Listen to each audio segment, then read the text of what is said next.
So I stepped out into the shop hoopty today. Actually, I pulled up out in front of my house. I have a big wood pile I'm putting together out back.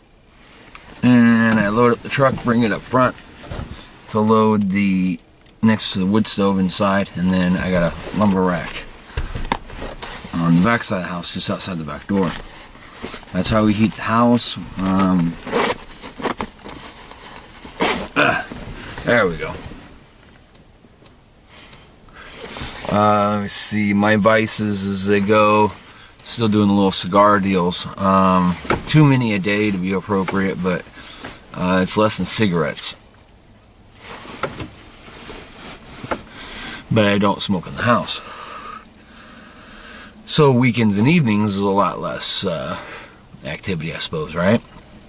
Alright, so what's going on? We moved the shop.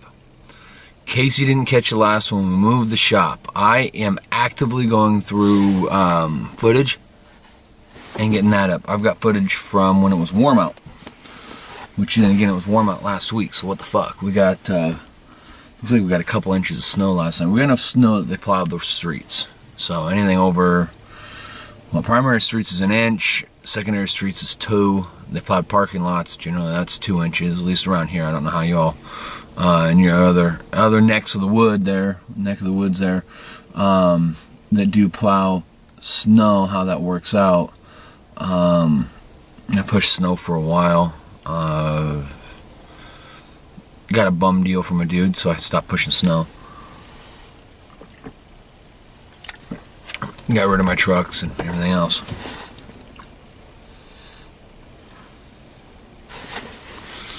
It wasn't worth the maintenance at the end of the year. You really have to, I don't know, it doesn't make sense for me to push snow, not right now. I am actively going through, you'll see 68 Chevelle footage come up. I'll be working on that throughout the day today, between my house chores and, getting split wood up to the house. Lordy, what else? Real slow in the shop. We've not got a booth put together. We're putting a booth together here, not a fucking tent with some flaps and bullshit. Don't get me wrong, it worked for exactly what we needed it for. This one will actually comply, I do believe, so we're gonna spare parts it, as we do everything. But the outlook is pretty much stable on the Grimm side, which bums me out. Really trying hard to get us pushed into a different position than where we've been. It's hard, man. Working on the company, working in the company. We both have been demoralized, Jeremy and I, and just beat down. And then outside tensions come in, and that's the one thing right there. If you are foolish enough to pick up a partner in a business venture, or life for that matter, doesn't matter. This is my experience in my life, okay? If you're foolish enough to pick up a partner that's not a dog, even if they're fucking up, you gotta have their backs to the outside world. Anybody outside looking in can't know what you've been through, can't know what you're going through, can't know. They can't understand. So I hope that makes appropriate sense. They can't, they don't get it, and they never will, they shouldn't. But if you allow an outside pressure source to affect you in that partnership, you're hurting the whole situation. You're not doing yourself or anyone else any fucking good. You got a problem, you take care of it quietly amongst yourselves and move on.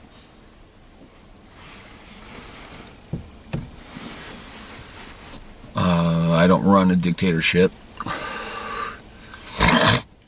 And quite frankly, even before Jeremy was a partner, I listened to his ideas and advice and use it appropriately. I do seek outside advice constantly. to get an outside set of eyes looking in is invaluable in any situation.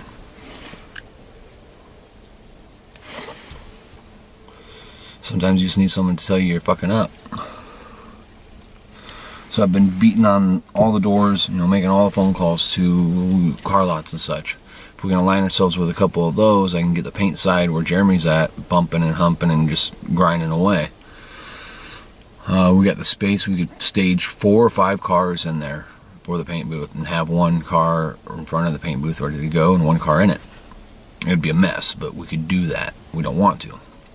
Parking filled up. Quick. We're going to have a 75 Monty coming in. We're going to do minimal work to it. I think really we're just going to shoot primer on it and call it a day. No, I'm not chain smoking, folks. That one was about that big when I started, so. Get my morning allotment of nicotine in me.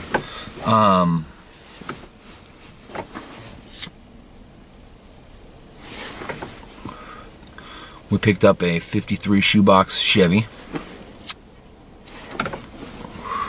No engine, no trans, brakes don't work. Shit, you can go on Craigslist and get, 327, 350, whatever, and a turbo 350 to throw behind it. Pretty easy. I think I'm gonna try to find a 700 with the overdrive.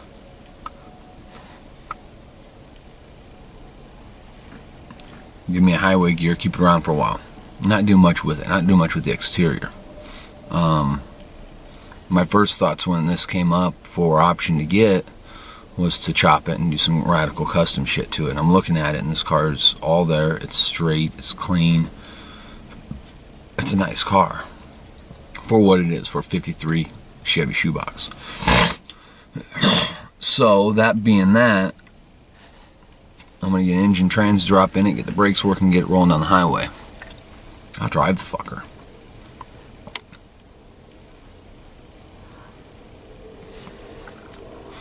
I'll probably hand paint on the side, the shop name and everything. We're going to transition over. We've been working on it a lot and put a lot of thought into it. We're going to transition over and rebrand. I've looked it up, looked around. I haven't found anybody with the same name, so that's good. We're going to start pushing out our restorations and customs, flying the banner of Boneyard Customs.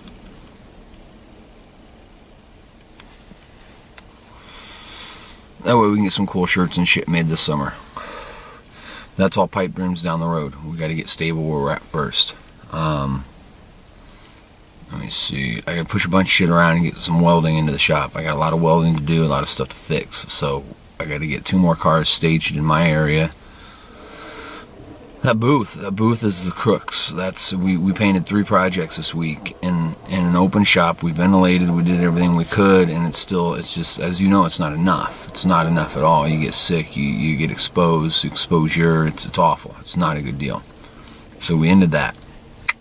Got rid of what was on our plate and get to building a booth.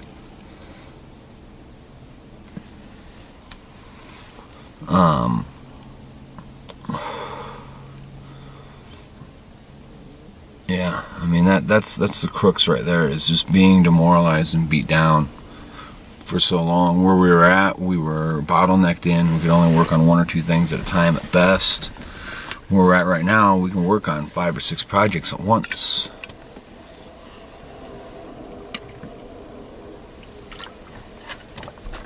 Like I told you, we're kind of bottlenecked in right now, which sucks. But we're bottlenecked in, or we're bottlenecked in, and that sucks. We're not anymore. We're working on all those aspects. Parking outside, well, shit, I got the 68 Chevelle. I got to get it inside, dust it off, and I'll end up having to do some sanding and grinding because there will be spots of rust. I got to take care of that. That's my job. You'll see this Mercedes get tore down. It's outside. It needs pulled in and staged so I can start the breakdown process. We've had it far too long to not get anything real done to it. 67230 SL. And it's a fucking mess. We'll bring it back. 71 Monte Carlo. It'll go over on Jeremy's side. We'll finish straightening the body and get paint on it as soon as we got a booth. Carlots, I made all the calls, haven't got a lot of feedback, so we're gonna have to spend the day. We're gonna have to spend one day this week just going around meeting these people, shaking hands, or next week, whatever. I'm gonna have to order some cards with the new address and everything. We ran out of cards a while ago. These guys like business cards.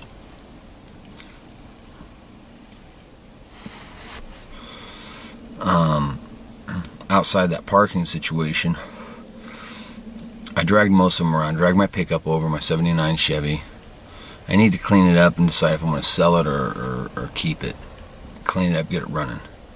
I got a 96 Saab convertible, little 4-cylinder turbo sitting there. It's a buddy of mine. I need to get a battery in it, wash it, pull that front with a for sale sign on it.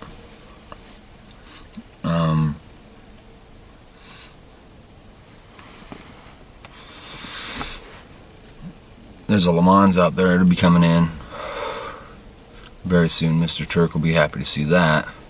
Get the floor pan in it and give him a call and get all the rest of our pieces. Quarter panels, wheel arches, trunk pan, new chassis, body bushings, all the front end sheet metal. That's what we'll be working on. We'll be working on that come spring, it looks like. 66 Chevelle. It'll be an in and out car for a minute until we get to a completion note on the 71 Monte. And it is getting frame rail replacements, or repairs rather. So I'll lift it up just a little bit off the body, put new bushings under it, and then there's more going on underneath it. I don't know, in the back end that's rusted. I don't know what I want to do. You may not want to do anything. You may want to cover it up, move on.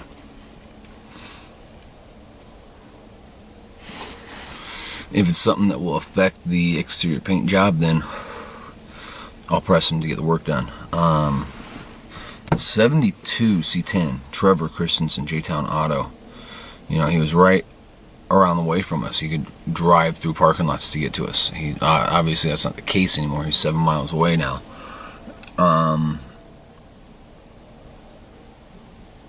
He actually stopped by last week. We were out running a scrap iron run and picking up some materials, and we missed him, which is unfortunate. Jerry was at the shop, let him in, they chatted, they looked over things. I like the guy. I definitely want to do him a solid. There's a little bit of work left to do to the Chevy. He's doing his part right now, and then he'll bring it to us for whatever we need to do and finish up. That's where we're at there. We've got the work, we've got the space, now we've got to do it. World events, I haven't paid attention to the world. It fucking snowed in Iowa, I know that much. Because I'm sitting in an igloo of a pickup truck.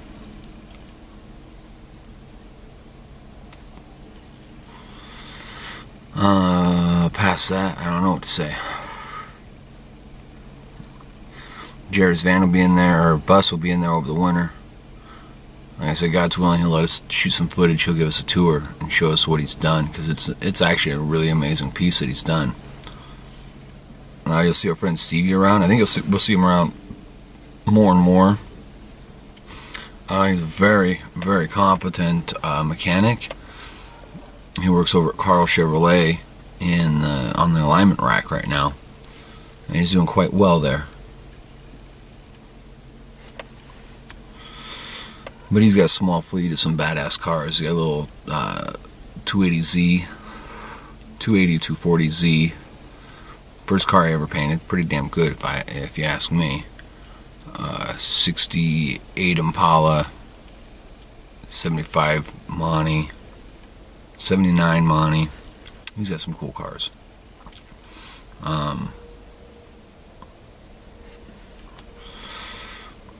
Yeah, and out front yesterday we pulled in that 53 shoebox and a 51 panel. So we're going to do a lot of work to this 51 panel. We got to get the engine transmission in, mocked up, ready to go, figure out where the motor mounts go specifically, weld those up, get the sheet metal put back on it, because the whole front end's tore apart down to the frame rails. The owner's going to pull that off the lot. He had to get it out of where it was at. Small window of time. We got it moved. I helped him yesterday. He's going to throw it in storage till we're ready to start grinding on it. I'm going to put a cover on the 53, and I'm going to ignore it for probably 6 months.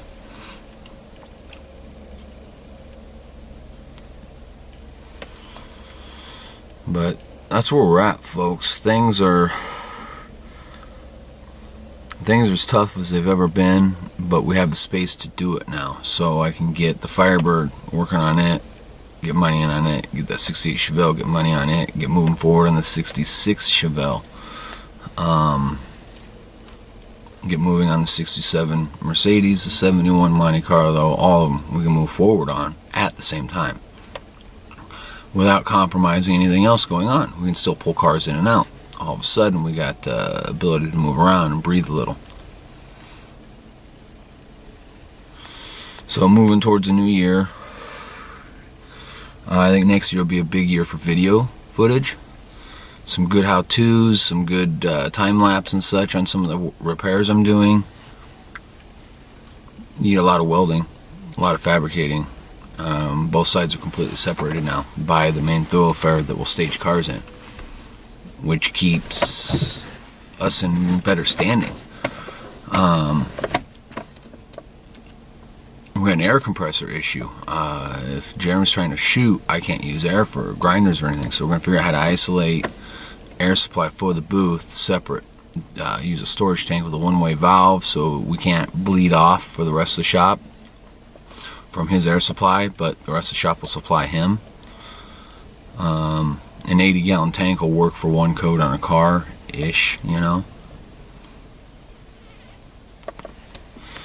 Put the pressure on the tank all the way up, run some line, run some dryer equipment, right off the tank, bump it down to probably 50, maybe 60 pound.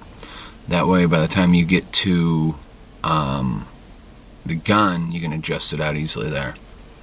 I'm out of here. You folks have a great day. I'm going to go in where it's warm. I'm going to put this thing out, and I'll come out this afternoon when I need another puff, right? Right. I'm going to do something fantastic.